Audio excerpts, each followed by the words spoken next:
بسم اللہ الرحمن الرحیم۔ محرم کا چاند دیکھنے کی دعا۔ السلام علیکم ناظرین، آج کی ویڈیو میں ہم آپ سے وہ دعا شیئر کریں گے جسے رسول اللہ صلی اللہ علیہ وآلہ وسلم نیا چاند دیکھ کر پڑھا کرتے تھے،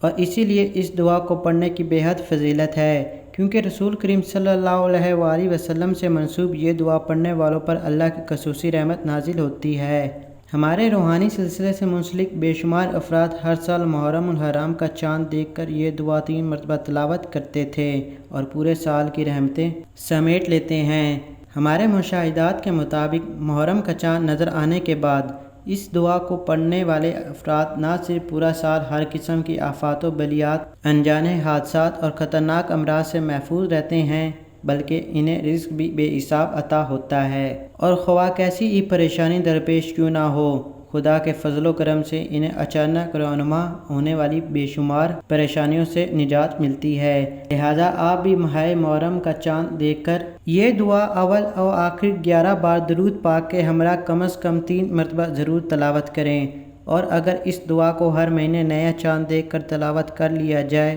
تو سنت رسول صلی اللہ علیہ وآلہ وسلم پر عمل کا حق بھی ادا ہو جائے گا، اور رحمت خداوندی کے پورے سال کی مشکلات بھی ٹل جائیں گی انشاءاللہ۔ چاند رات کی اس دعا کا ذکر حدیث مبارکہ میں یوں آیا ہے۔ سیدنا قتادہ رحمۃ اللہ علیہ کو یہ روایت پہنچی ہے کہ نبی کریم صلی اللہ علیہ وآلہ وسلم جب نیا چاند دیکھتے تو فرماتے: ہلال خیر و رشد،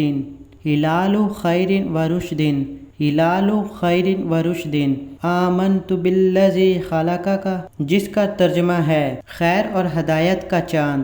خیر اور ہدایت کا چاند، خیر اور ہدایت کا چاند، میں ایمان لایا اس ذات پر جس نے تجھے پیدا کیا۔ آپ صلی اللہ علیہ وآلہ وسلم یہ 3 بار فرماتے، اس کے بعد فرماتے: الحمدللہ الذی ذہب بشہر کذا وجاء بشہر کذا۔ ترجمہ: حمد اس اللہ کی جو فلاں مہینے کو لے گیا اور فلاں مہینے لے آیا۔ آخر میں ہماری دعا ہے کہ اللہ کی ذات محرم کے چاند کا یہ وظیفہ کرنے والے تمام سائلین پر اپنی خاص الخاص رحمتوں کا نزول فرمائے، اور ان کے تمام جائز حاجات کو بھی قبول و منظور فرمائے، آمین ثم آمین۔